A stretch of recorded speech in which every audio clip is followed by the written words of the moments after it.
here is ultimately where LeBron, I think through this season and next season, he'll still be recognized as the best in the world. At some point in time, we're going to sit up here and rather than critique this man's greatness as a basketball player and nitpick about what he doesn't do, and I certainly will do that, in the end, where he deserves all the credit in the world, is there one athlete amongst all the guys that we look at and amongst all the dudes in the league, Max, that we consider to be great?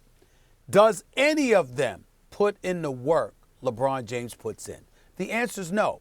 Nobody works on their conditioning. Nobody works on their physique. Nobody works. I mean, look at all of them. Look at every single one of them.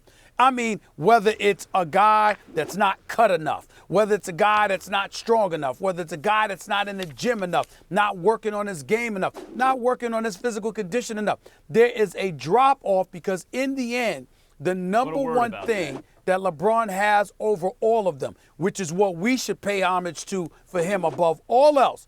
You're the marquee guy. Everyone's gunning for you.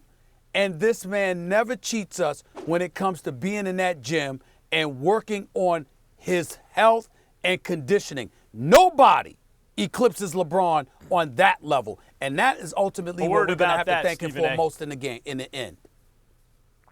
And there's, by the way, you don't get to be LeBron James or Kobe Bryant or Michael Jordan without having the sick work ethic. What's amazing about those guys, and LeBron's the latest example, is when, the curse of the gifted is what befalls most incredibly gifted athletes, which is they don't have to work as hard as the other guys to do even better than the others. When you have the most talented, and that guy's also the hardest worker, or woman is also the hardest worker, you get LeBron James, Serena Williams, Kobe Bryant, like that uppermost echelon. And you're right, that is LeBron. But a word about that, Stephen A. There's an article right now on ESPN.com talking about how LeBron James is going to play all 82 games. He's working with a Navy SEAL and all that. Tiger Woods worked with a Navy SEAL. How'd that go? Kobe Bryant was fanatical about his health, and his Achilles goes.